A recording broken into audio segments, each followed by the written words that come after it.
What's up, everybody? Welcome to the live deep dive. I'm Paul Wadlington. That's Ian Boyd.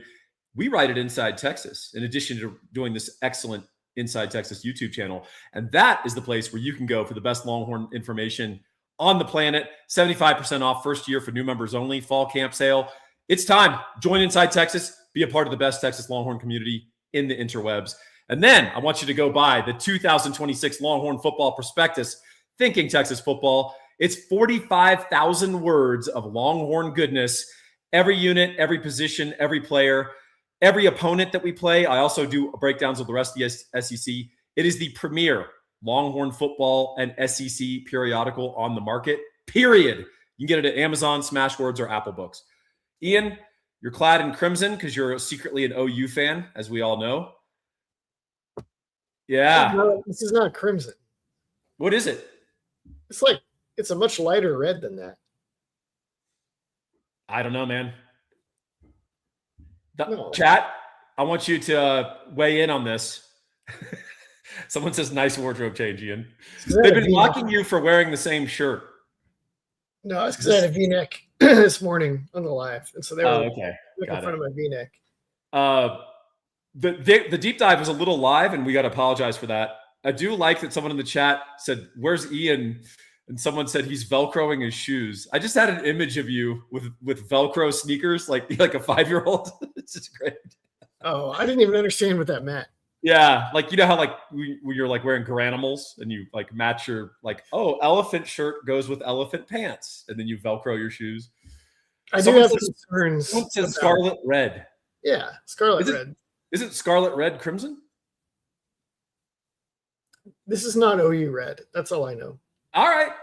Well, I thought you were trying to make nice with OU since you're always talking them and you know subtweeting them and stuff like that. Hey, we've got more important tasks to do today.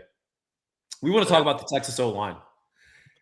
Sometimes you can speculate about things, and then you actually get real data points. And it's one thing to speculate about, well, what would we do if X or Y or Z happened? And then the thing happened, Ian. Trevor Gooseby obviously sustained an injury. Now we've got very encouraging news via Inside Texas that we think that it's going to be a quick recovery, which is very encouraging. However, it did make us think through a lot of stuff, Ian. Like, oh, wow, if this is a reality, what would we do? What would that O-line look like? And how does that highlight what the current O-line does well, what we're not sure it does well, we're about to find out, and what we're pretty sure maybe they don't do well based on history, last year, priors on the player, etc. So, Ian, that is the topic today. We're going to indulge. I throw it to you. What's going on, my man? What do you think? Start us off. I want to ask this question to start with, because we have a firming up impression of what the interior line is going to look like. Yes. Which is probably like a Seymour, Robertson, Baker trio with an outside shot that Sikorsky takes a spot instead. Yeah. Right. We can talk about that and what that changes about the strengths and weaknesses. But did you happen to watch Landon Tingwall's article, video breaking down Kojo's redshirt freshman film? I have not had a chance to watch it. I can tell you that I am a huge fan of this guy already. And he's learned something that the film guy learned, the Georgia guy. When you put up Longhorn content, you get lots of clicks. So I think we're training him to put up more Longhorn content, and that's a good thing. But I'm looking forward to watching it. Give us a synopsis. He moves incredibly well. It's like all zone blocking clips almost, because it was all like garbage time snaps and they didn't want to throw the ball. But he's very light on his feet for an enormous person. He gets to the right spots in zone concepts. And then when he catches people, then it's like, oh yeah, he's also 340 pounds, right? So either he's building a wall that no one is getting through, or he's driving people when they like lose their leverage trying to get to the ball, or it's part of a double team or whatever, that, you know, it's like a classic, like Joe Wickline, Oklahoma State offensive line kind of guy, where he'll get to the right spot and then take you where you want to go. Okay. Well, knowing that he's light on his feet, and then he's really good in all these zone run blocking concepts. I watched this video And I'm like, what? Why is he not at guard? Yeah. And can we get that right? Can we switch him to guard when Gooseby comes back? Your thoughts? I think there's a belief that they're grooming him to start next year, and they want to keep him at his position and develop traits and skills there, going against a very good edge room. However, the immediacy of the season always trumps what your future plans are for that player. So I'm with you. I would be trying him at guard. Hasn't he gotten some guard snaps? A little bit. Okay, a little bit, but we're not making a concerted effort to see if he can do that. It's obviously not the plan. It's not the plan. Yeah. And it seemed like the plan was if Gooseby can't go against Texas State in the opener, we're starting to think it's going to be Kojo at left tackle and Siani's going to stay at right tackle. Is that right? Yes.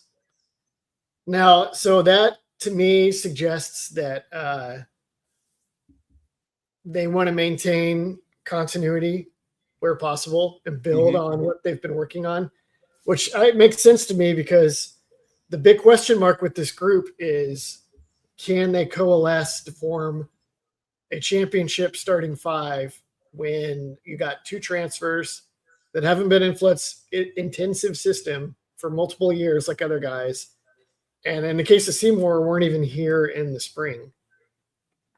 So I understand wanting to we want Baker and Siani to be like Vulcan mind meld, right?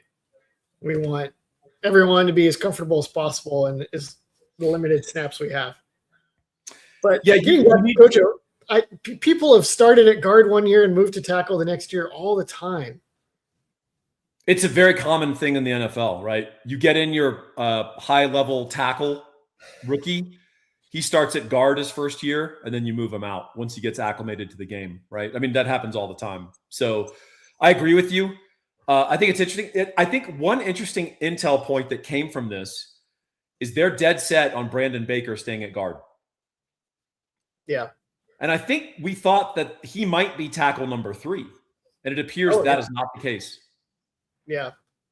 So do you attribute that more to stubbornness or to Kojo actually being a better tackle at this point than Brandon Baker?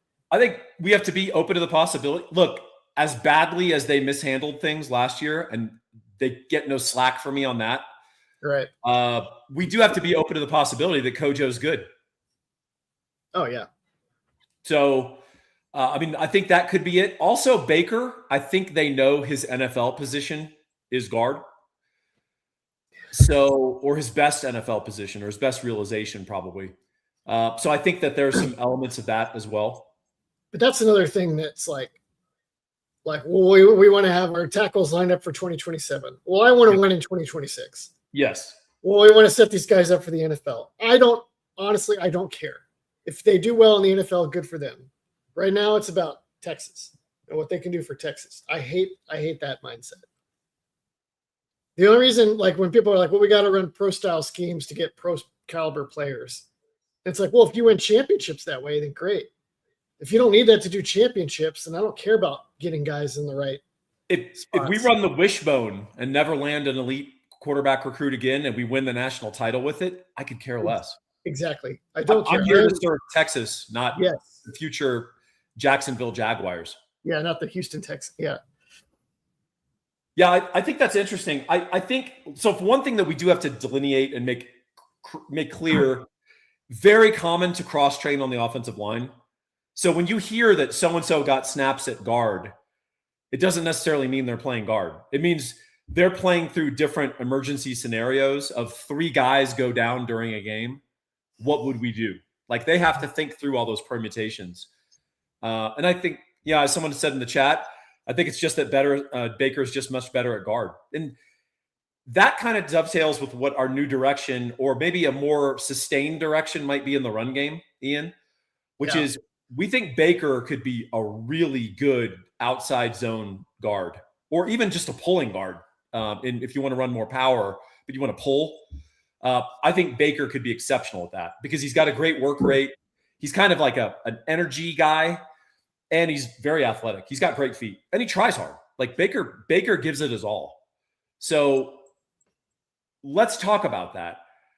Are we going to major in an aspect of the run game, or are we going to have a bunch of minors?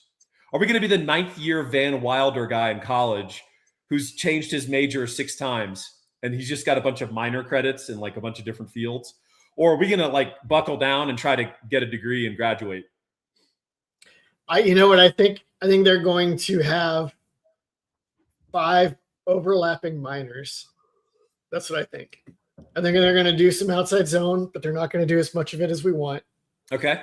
They're going to do some pin and pull because it also takes advantage of mobile guards, but they're not going to. It's not going to be like the major. I think they're going to do some fold blocks on inside zone, or instead of comboing, one guy blocks down and the next guy circles around. Oh, okay. Yeah. Which is just, again, taking advantage of mobility and trying to avoid having to go like bully people. I think they'll run power and counter because it allows them to block down and pull. So I think there's like it'd almost be like one of our history degrees. Like whenever I tell people I got a history degree, they'll be like, "Oh, what'd you study?" And I'm like, "Well, I took some classical civilization classes. I took a class in Japan that I didn't attend.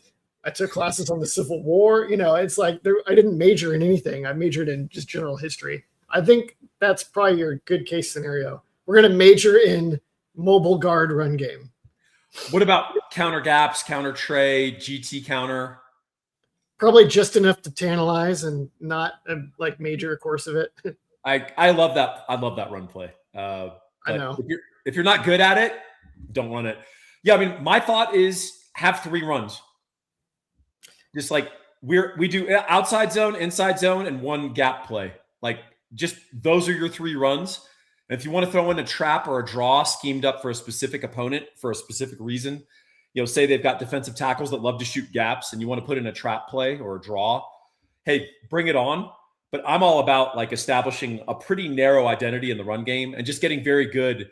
There's the famous Vince Lombardi film. Have you ever seen where he stands at a whiteboard and he shows you how to block the Green Bay Packers sweep? Yeah. Against like every front imaginable in football. And he's up there for 3 hours. We get a pin here. We get a pull here. And look. And you're like, and basically that was Green Bay. It's like, we've got 2 or 3 run plays and we're going to learn to block them against every known front to man. We're not going to try to call a different run play to catch you, basically. I don't know. It's kind of an interesting philosophical thing. We're not going to do that. We're going to have the Lombardi sweep. We're going to have counter. We're going to have counter tray. We're going to have long trap. We're going to have fold zone. We're going to have duo. We're going to have outsides. Yeah. We'll have a triple reverse that goes for 30 and we'll never run it again for the rest of the year because it's burnt. It's spent. Correct. Right? It's spent. Yep. All right. Well, we're sounding jaded and cynical here, but I think there is good reason for optimism about this Texas Longhorn offensive line. But before we talk about that, I want to tell you about an area that we're always optimistic about, and that's recommending you to go with Gabe Winslow. He is the mortgage man extraordinaire in the great state of Texas. He's also licensed in other states. So if you're like many in the Horn diaspora, like me, living in Colorado, he can still help you out. If you're living in Connecticut, Colorado, wherever else, California, still give him a call. If he can't hook you up because he's not licensed in that state, he'll at least refer you to someone good, or he'll advise you for free, for gratis, because he's a good dude and he's a mensch.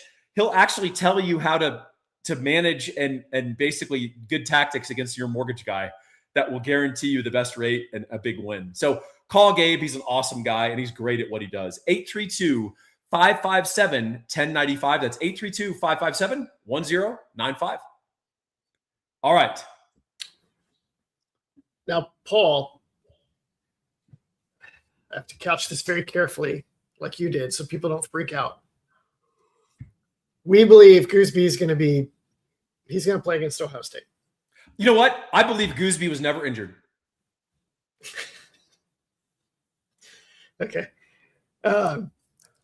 But you wrote an article, How Could Texas Beat Ohio State Without Gooseby? Right. I honestly think we can ask the same question. How can Texas beat Ohio State with Gooseby? Sure. But with an offensive line that like in our rosiest projections for the season, I don't think any of those rosy projections are like Texas dominates in the trenches with an overpowering offensive line, right? Yeah. They might be really skilled, they might be really athletic, but they're not. This is not like last year's Miami group, for instance. No. You want to elaborate on that? Explain why they're not. Actually, we've got some players that can hang with anybody. I mean, I'll put Gooseby, Siani, maybe Baker up against anybody. But I think it's the really center. I think we're confident that we've got a power 4 starter there, right? That's good. It was guard that's been the haunting sort of position for us, right? And so I wrote the headline of this article, if you guys didn't see it at Inside Texas, it's if Trevor Gooseby is limited against Ohio State, comma, how can Texas put together a winning game plan? What Ian's saying to you is this article can also be discussed without the first part before the comma. Just how can Texas put together a winning game plan with our O-line, however it looks, right? Maybe it's Gooseby at 90%. Maybe Gooseby tweaks his hamstring in the third quarter and he has to go out for a quarter, right? What do we do? What does that look like? And what's the best game plan to advantage us? And also, like, what makes it good is that Ohio State has NFL players in the defensive line. And that's a very unique thing in college football until it's a very much a have and have not deal where you'll be playing teams week to week that have like maybe one guy that you're really worried about. And then you play in Ohio State or you go to the playoffs and suddenly it's every single freaking dude on the front, right? Mm-hmm. And you need a game plan that allows you to run offense when that's the case. So like that's going to be maybe the case against Ohio State, certainly outside. Inside, I'm less sure. It's going to be the case against Oklahoma. It's going to be the case in the theoretical playoffs that we're hoping to see Texas perform in.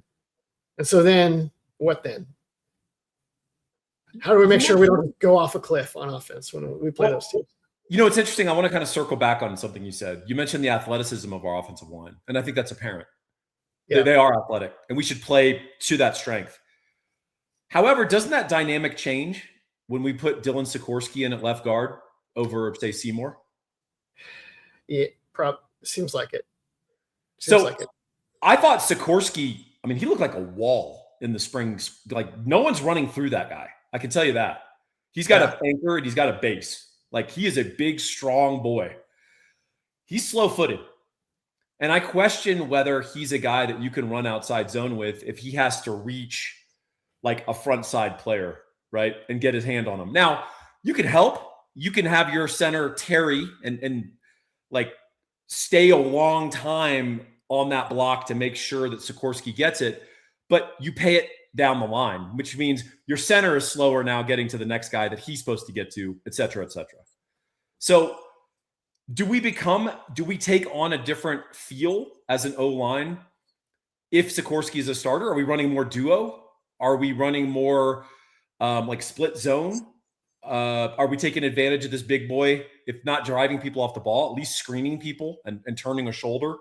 Like, how does that change our run approach? Because if he does start, the obvious premise is he's our best pass protector at left guard, right? Isn't that what would win him the job? Yeah, probably. Okay. Probably. Less free hits on Manning, right? That's what we're looking for. Yes. I mean, I think that's kind of why we assume Seymour will get the job. Other than that, sources indicate that he's liked and he's performed pretty well in practices. I think Seymour, you have a much more consistent identity across the line. And with Sikorsky, you lose some of that. If it's like, hey, we're going to run, because I wrote an article earlier this week, and it was like, hey, we can run gap schemes and sweeps with screens on the other end of the field and just be moving and misdirecting and getting speed and space every which way. And that's an obvious identity, and it's something that this team should be extremely good at. That would be very hard to defend. And I think unless Sikorsky has really gained mobility as a result of, working in the Texas Sun with Torrey Becton for 4 months, then if it feels like you diminish that potential identity. And so, yeah. We sense Seymour's a little quicker. Oh yeah. Yeah. I've seen it a little bit, and he moves around pretty well. He's been held out. Yeah, recently. He has some sort of minor tweak. It's not a big deal, but I really want him getting as many reps as possible. And I know there's going to be a learning process. Like a lot of the times, even like O-line schools, like in Iowa, that they're known for their O-line identity, you don't see them really gel until October. Like where it just looks like a machine, like an operation, right? So yeah. If we take a little time to gel, I wouldn't be surprised. But I think to your point, and we want to talk about some tactics, right? How do we set us up for success schematically to kind of obviate that O-line coming together? And you mentioned the combination of like a backside screen while you're doing a front side run. I think there's some really lethal RPOs with Arch Manning that you can run, with Wingo basically running a little horizontal route out to the wide side of the field. You've got the RPO run going inside opposite direction, right? And then you've got Cam Coleman on a freaking deep post. Also, Arch Manning can pull that ball down and take off if someone overplays Wingo out on that wide side. I think we should just run the crap out of that in practice and just get really slick at it. And Sark is not opposed to RPOs, but those kind of big open-ended RPOs where there's a lot of decision-making and a lot of options, we don't run that. We run single read RPOs. Is that right? Yeah, but at least Sark will have like 60 of them though. Yeah. And so he has like answers for all of he has, instead of Lombardi, like this is how we run the sweep against a million different things. He has, here's my 50 million play calls that tell the players how to make those tweaks, and I just choose for them, which sort of works too. I think Lombardi's is a little bit better, but it's not like Sark's ability to draw up a million play designs is really good if he gets his players to like handle the volume. And he's done it with Quinn Ewers. I think he can do it with Arch Manning too. It's an interesting thought. Let's take some questions from the chat because we've had some good ones. And we've got one a little bit from left field. Oh, never mind. Let's go with this one. But we'll get to the one in a second where Scott asks, which great Longhorn of the past would you want on this team? And he gives us 3 choices. We'll get back to that. But first, let's do this one. Ian, read the question and answer it, please. OU has had NFL guys across the entire front, but they, meaning the Texas offensive line, more than held their own. Does it just come down to styles make fights? This is a very tricky. The answer is really nuanced. Last year, Texas sort of beat up the Oklahoma defense. Sort of.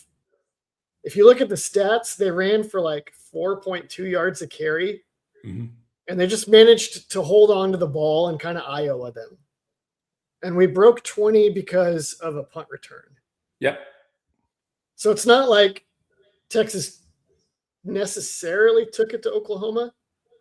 There were maybe a few plays where they did, but it wasn't like they called one deep play action pass attempt the entire game against Oklahoma. Yeah. And Arch was nearly decapitated.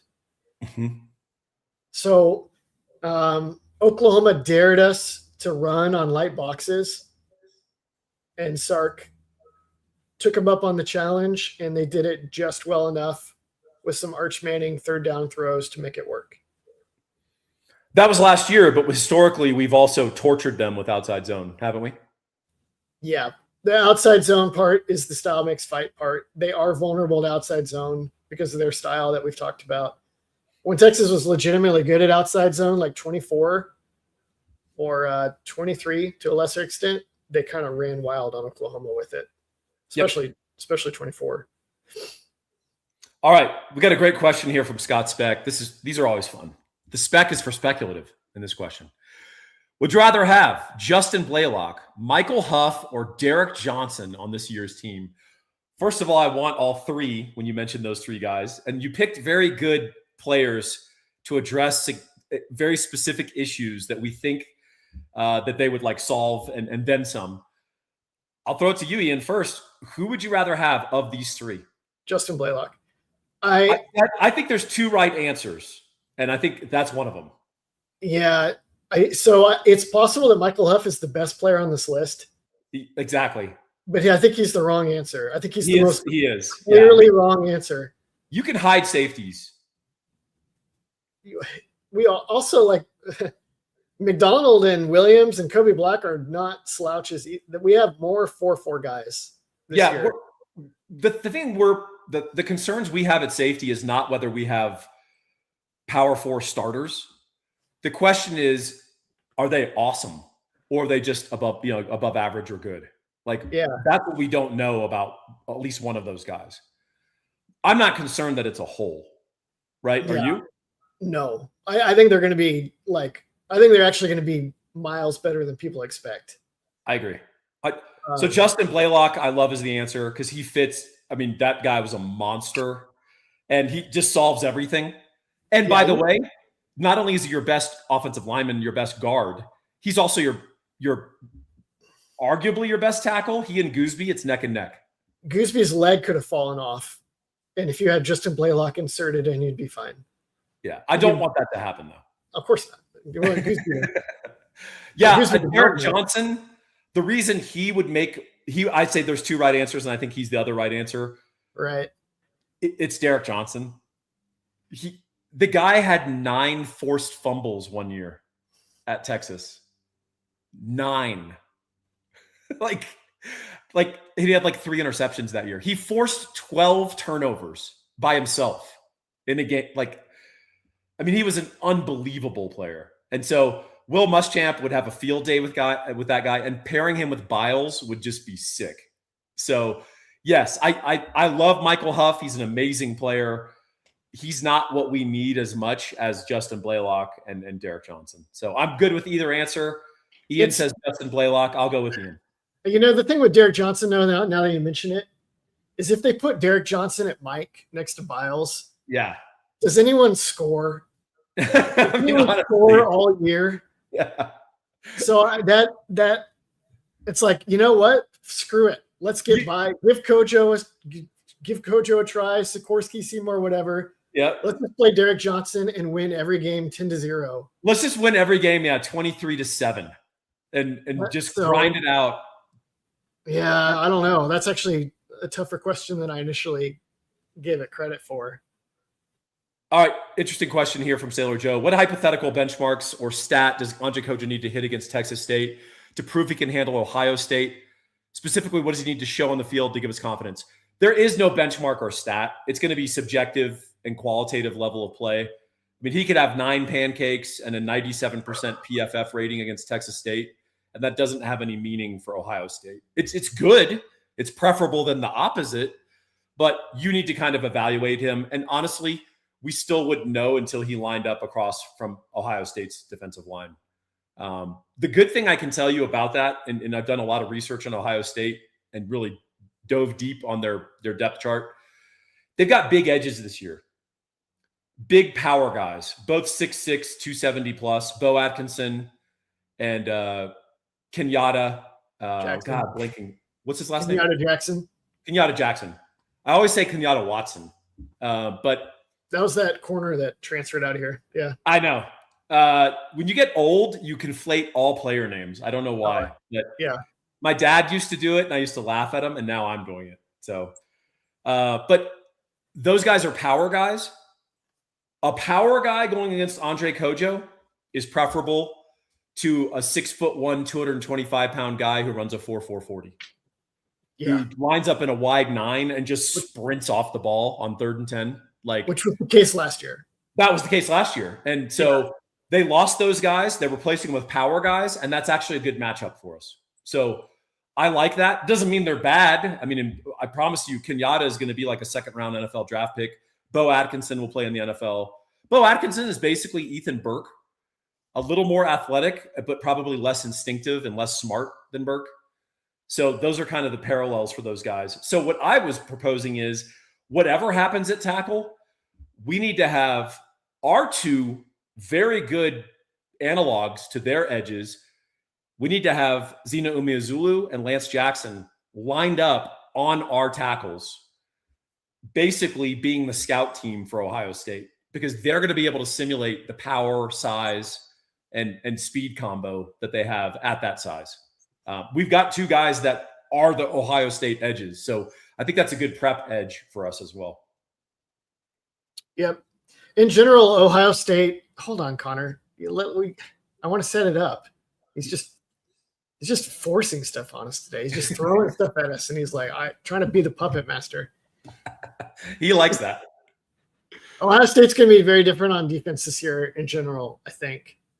Their secondary is very different. It should be a lot better. I think we're going to see I've been saying on the Substack, I think Matt Patricia is going to use the eraser end of his pencil to erase last year's defense and draw in a new one. Yep. All right. Ian, do you want to break the news since you're by the way, his hat is exactly the color of your shirt. No. All right. Sources. Oklahoma and coach Brent Venables have agreed to a new 6-year contract that averages $10.5 million per year. It adds 2 years to the current deal and goes through 2031. Venables led Oklahoma to the college football playoff in 2025, Oklahoma's first college football playoff since 2019.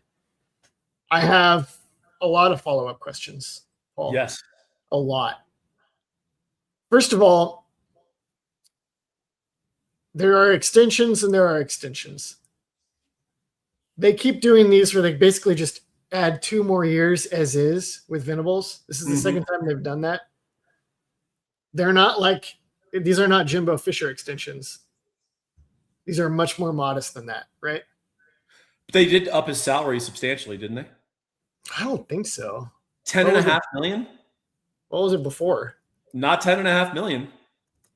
Oh, jeez. Not even close. You could Google that while I'll do a little chatting here. Riff, and I'll look it up. This is the interesting thing about Venables, and this is what we've kind of discussed. And I've kind of puzzled over this with Connor. You won't hear this discussed on OU boards. They don't have this sort of critical introspection. Brent Venables doesn't run OU football. Newsflash, right? Steve Sarkisian runs Texas football. Lane Kiffin runs LSU football. Brent Venables is the defensive coordinator, lead sort of hype guy, recruiter, and also the titular head of the program, right? The players certainly regard him as the head coach. That's not what I'm not saying that. But he doesn't run his operation. Jim Nagy is the GM of Oklahoma football, and he reports to Randall Stevenson, who is the director of football at OU, an unpaid volunteer position, Ian. And that line of reporting doesn't involve Venables at all. Brent Venables, and I'm not saying this has happened, but he could walk into Jim Nagy's office and say, hey, I want you to go after this guy. And Nagy would go, no, we don't like him. I guarantee that's happened. Maybe so. And, but Brent Venables can't say, I'm the head coach, because Nagy would be like, you're not my boss. Get out of my office. So that's a weird dynamic. Why would you pay that guy? Because I thought the implicit understanding was, Venables, you get to be the highest paid defensive coordinator in college football. You get to be the titular head coach. You get to be the head of the program, the face of the program. Why would you give him more money, particularly in an era where OU is an upper middle class money football program, right? They're not one of the elites. They're upper middle class. And all this money is fungible. People try to say, oh, well, that's facility money, or that's coaching money, that's NIL money. It's all the same money now, guys. It's just the same money. And so why are you expending more resources on a guy where I thought they understood the deal? Venables, this is your role, this is your niche, and you get to call yourself the head coach, but we're going to pay you $6.5 million a year. Why are they doing this? I don't really understand it. So my biggest question is, who made this decision? Randall Stevenson. Stevenson or Nagy? I mean, Stevenson is the top boss. Yeah, but I want to see if Nagy gets out there and starts talking about all the things Brent Venables has done and why they were excited to, I want to see if Nagy kind of like lead dogs him a little bit with the announcement, or if it's strictly from the university and Nagy's like, yeah, excited to continue to work with Brent. You know what I mean? Yeah. I want to know if Nagy tries to take credit for negotiating the extension. Yeah, Nagy just extended. Venables now extended. Let's shed some light on the chain of command. Yeah, remember? It's interesting who gets paid first, right? And who gets extended first. Remember back in the day when people would argue, like at the Legion of Boom, about Richard Sherman and Earl Thomas, who was the most valuable guy? And then both went up for free agency. Seahawks brought back Earl Thomas and said, Sherman, you can go. That the money kind of talks and the BS walks, right? Yep. So what's interesting to me, Ian, did we get what the raise was? Well, so everybody's saying 8.7. AI tells me that he signed an extension in the summer of 24 that took him to 7.5, basically, which is less than 8.7. It's a meaningful raise in either event. Yeah, no doubt. And again, let's be clear, if that money is fungible, right? That's like 3-4 star recruits. Well, but what wears off, it may be the same percentage of the budget, because OU and Texas are going to start actually collecting the full payout. That's true. From the SEC TV contracts. But I guess my question is, why did you feel the need to raise his salary when everyone kind of understands what his role is? I think he's I not know a true head coach at OU. I think I know why. I think you will agree. I think because they think they have something really good with Nagy, and they love that part of the operation. And it's right now it works really well to have a head coach that will you can keep in his box, right? Because if Oklahoma spirals and Nagy is like, okay, I need to fire the head coach, or I need to push for the head coach to be fired by Stevenson to protect myself. What does he do next?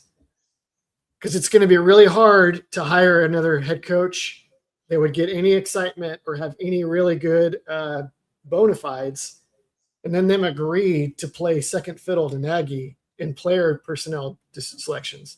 You know what, Ian? I think you're right. We're also playing 3D chess, and the answer is checkers. And it reminds me of how straightforward some of this stuff is. Because at one time I was like, I don't know if you remember this, but I was really irritated when we gave Tom Herman a raise and an extension. Yeah. And I was like, this is a mistake. This is ridiculous. Like, this is absolutely dumb. And a pretty big alum texted me and he's like, hey man, this just means this is the head coaching job budget at Texas. So when we fire him, this is what the budget is. Literally by making him giving him that raise, it wasn't for Tom Herman. The raise, the way this alum viewed it, and he's a pretty sharp guy, is this: we just raised what we're willing to pay the next head coach at Texas who replaces him. And I was like, that actually makes sense. That's the checkers answer, and I'm trying to play 3D chess. Well, in some ways that is actually even more 3D chess than what we're doing, because especially because if you look at this, it's a 2-year extension and a raise. Yeah, the 2-year is the key, right? The 2 years is the key, because the buyout doesn't change that much. It changes, but it doesn't change that much. So if he dramatically underperforms this year or next year, and you do want to fire him, that's still very much, you haven't priced yourself out of that. Yet at the same time, you've signaled to the next potential coach, look how much money you could make if you come to Oklahoma. Right. So it accomplishes both. Here's another thing. You mentioned that they're happy with Nagy. They should be and they shouldn't be. They should be. I actually think his scouting operation has done a good job at the high school level. His proposed value, though, as the Senior Bowl guy, I can identify a college athlete. I can identify the levels and tiers of an athlete. His value proposition is not held. His value proposition was, I have the ability uniquely to identify high trait guys at the lower levels of football in the FCS, lower tier of P4 that we're going to bring over here literally at $25,000 on the cheap when this player should get 500,000. And they're going to come in and make an impact because this guy's 6'4", 210, and he runs this, and he's from McNeese State. All of those guys have failed. All of them. The only guys that have hit are his proven P4 contributors. Isaiah Satania, a proven player at Arkansas, but not a star. Everyone knew he was fast. To his credit, Nagy goes, that guy's a relative bargain. Let's bring him over and see what we got. You got something good. He's awesome. They did the same thing this year with Parker Livingston and Trell Harris. Proven guys who can play at this level, who are upper middle class players, right? He is no longer doing what his entire value proposition was, which was, I can find the guy at Nicholls State who's going to be the next great safety. He has failed every single time he's tried. Do you know why? Why? Because it was really obvious and everyone else figured it out at the same time. Yeah. And so the $25,000 future NFL FCS player was $250,000 or $750,000 because you weren't finding them at the flea market anymore. It was like the flea market was crowded with other people trying to do a Pawn Star, So we're going to be Texas focused, obviously, because that's what we care about. And that's what you guys care about. But there's a much more interesting deep dive that we've got to do about how certain coaches parlayed being early adopters to the portal into massive generational wealth and are now failing or about to fail. Florida State and Norvell. Early on, they jumped on that portal, Ian, before everyone else did. And they particularly jumped on those players from the FCS level, lower tier G6, lower tier Power 4. And they had a whole college scouting operation before anyone else did. And the result was a team that won the ACC and almost went to the playoff, right? The minute everyone else goes, oh, that's a thing we've got to do, it's not coincidence that Florida State just went and just disappeared. Eli Drinkwitz at Missouri, who I think is a better coach than Norvell, very early adopter at Missouri, and they did a phenomenal job in the portal, right? That is starting to wear off now, and now they're about to play a real SEC schedule. So I'm calling my shot. You're going to see Eli Drinkwitz's star start to fall, although he did sign a contract extension through 2031. So nice one, Eli. You timed it perfectly, buddy. But this is a big untold story of college football. Early portal adopters, particularly at the lower tiers of football, who could identify talent there that was pretty obvious, like an outlier, profiting. And then as everyone catches up, they lose their first mover advantage. Yep. Thank you, Ian. I mean, it's completely right. I do want to go back to Venables. I want to make a case for Venables. I've heard that Nagy figured out, oh crap, this is not where the value is. The real value is in signing like low 90s, high 80s, 4-star, 3-star guys that have discernible measurables. And a reasonable pay ask. Reasonable pay ask. It's our Cohen Brown. You develop them. Yes, you develop them. And then if they pan out, you pay them. And you probably still pay them at a discount because if they're doing well, they may give you a hometown discount over taking an extra $100K to leave. Well, let's talk about that because hold on. Before go ahead. The thing with that is that that's already what all the Oklahoma coaches already wanted to do. Yes. And much of the reason it works is because Venables is amazing at developing defensive players. Yes. Bedenbaugh is generally, it's been on and again, off again, really, really good at developing low 4-star offensive linemen. And Schmidt turns everyone into a roided out looking tank. So everything that's working for them right now has almost nothing to do with Nagy. Yeah, I mean, I think that's a very interesting point. And we were kind of crapping on Brent Venables earlier in terms of at least what his role is. We will never underestimate him as a defensive mind or developer of defensive talent. He's Yeah. very good at that. And we shouldn't take that lightly. Another guy is very good at that. And by the way, they've shown that they can work the portal really well. That's why I always say don't underestimate Texas A&M and Mike Elko. Real football coach. And you look at their portal record over the last 2 years, Ian, it's quite impressive. A lot of hits and very few misses. So that's not an accident. I think you have to respect that. I think you can hit 1 year and like kind of find magic. If you keep doing it over and over at the sort of the middle to upper middle class level, particularly the Tyler Onyedem type guy from Iowa State. Yeah. If you keep doing that over and over, that's not accidental. You're not falling into that. You understand how to evaluate traits and how they're going to translate to your football team. So don't underestimate the idea that as much as A&M lost on defense, Elko is going to go find the right ingredients, and they'll play good defense. Did you see there was like a video interview of a new end they got from Northwestern named Anton Saka? Yeah, he's a stud.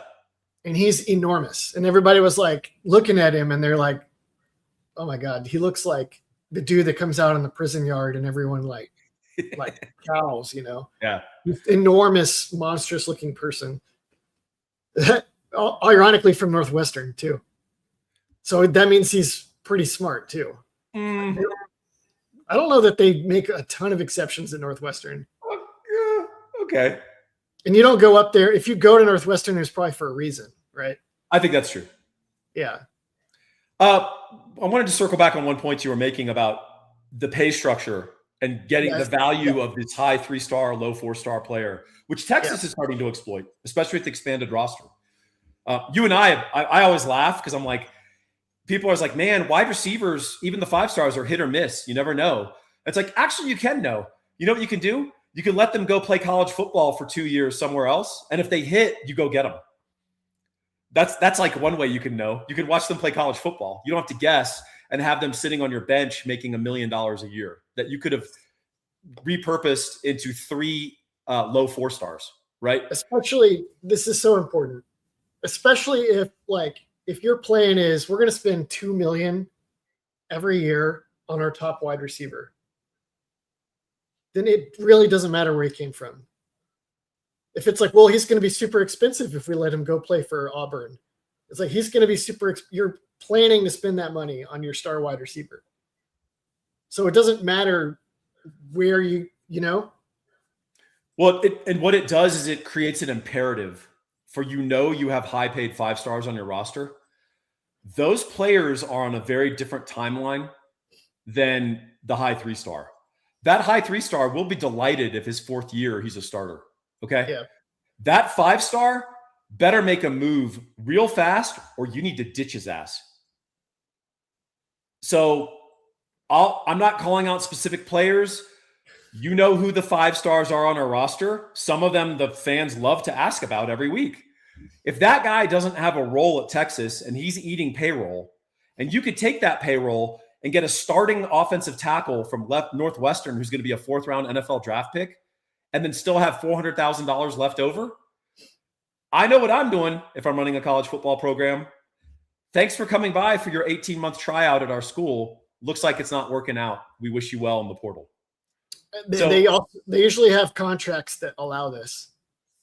You have to. Sometimes you'll hear about like a 2-year contract, which is ideal. Yeah. Sometimes I believe who's the big tackle that Tech paid? Felix Ojo. Ojo was a 3-year deal.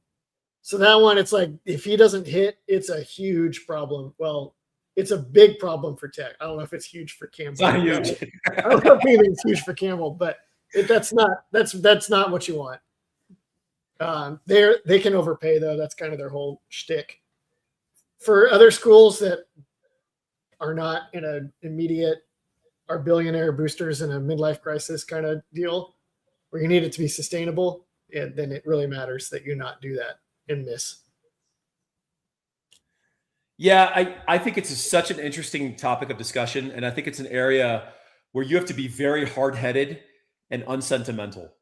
And when I'm evaluating, so when I'm a fan and I'm watching the game, I'm very sentimental and I get teared up and I'm going to miss this guy. Oh no, What are we going to do without Jonathan Brooks? I freaking love that guy, right?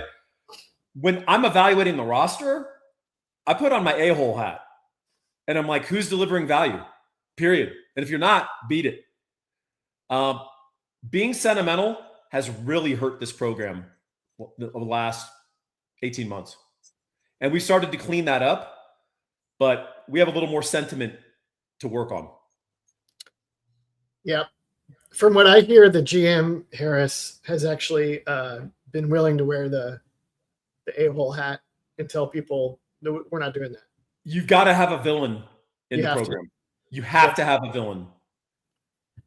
And you know what? It was with the old NFL guy who used to cut you. They used to call him the Turk, which is, as a history guy, kind of telling, like what Turks meant to Europeans for many years, right?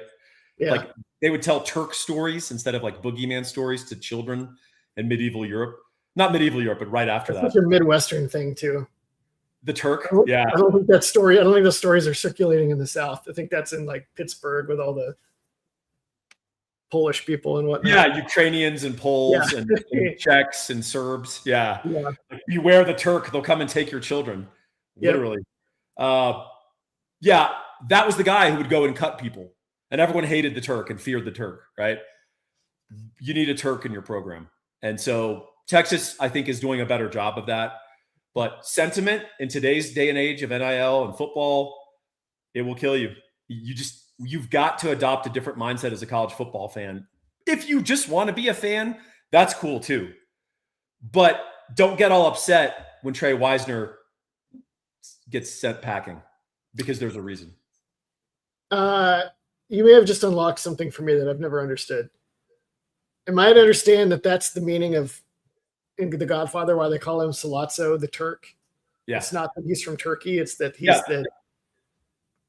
the Ottomans used to raid Italy. Yeah, I know that, but I didn't know why they called him the Turk. I was like, he has an operation in Turkey. I don't know. Yeah, that's why the Battle of Lepanto is such a big deal, right? Where they defeat the basically Italian city-states defeat the Turkish navy. So when they call him yes, the Turk was literally like the boogeyman in all of Europe. So it's like they're calling him the boogeyman. That's right. Wow, we all learned something about the God. Did anybody else know that about the Godfather? I didn't understand. History degrees pay off, Ian. People think, what are you going to do with your degree? I'm like, go kick ass is my answer. That's what we did with our degrees, Ian.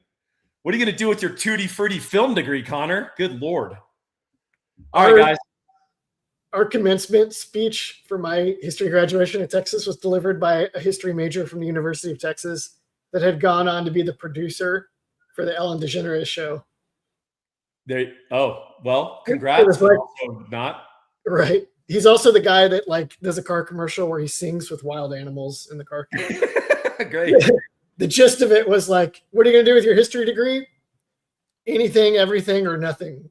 Yeah. Choose your own adventure. That's right. All right. I think we've talked about a lot of stuff. I think this is the deep dive at its best. We started off talking about the Texas O-line, and then we gave like a little seminar on NIL and some of the deeper things that you've got to think about in talent acquisition and how this works, and how if you're a 5-star coming in at a certain number, you better contribute pretty quickly or you're going to be shown the door. Whereas the high 3-star, we got all the patience in the world. Take your time developing. We can't wait to see what you are as a 4th year. I was going to say redshirt junior. That's not a thing anymore. Oh, yeah. 5 years. So now we're going to talk about players as a 1st-year player, a 2nd-year player, a 3rd-year player, a 4th-year player, a 5th-year player. We're not going to do that anyway because it's too complicated otherwise. Well, I mean, I used to do the like RS parentheses sophomore, and it lets you know he's a 3rd-year guy. But yeah, now we're not doing that. That's interesting. Yet another thing that has changed in college football, Ian. All right, folks, we've really appreciated you joining us. We hope you've enjoyed the far-ranging episode of the Deep Dive. Let's go join Inside Texas because we have these conversations all the time. 75% off the 1st year. New members only. We certainly value you old members as well. And then you need to go buy Thinking Texas Football. If you want to think expansively, if you want to think at the next level, if you want to play some 3D chess as well as checkers, nothing wrong with checkers, go buy this preview. You can get it on Amazon for the print copy. You can get the e-versions delivered digitally on Smashwords or Apple. Smashwords is agnostic to any e-platform. Just literally download it. You can instantly read it, and it's a lot of fun. Ian, I know you have a Thinking Texas Football, and I know you've told me it's become perhaps your most treasured book. Perhaps. Good. All right. On that note, we want to thank you all for joining us. We'll see you guys next week.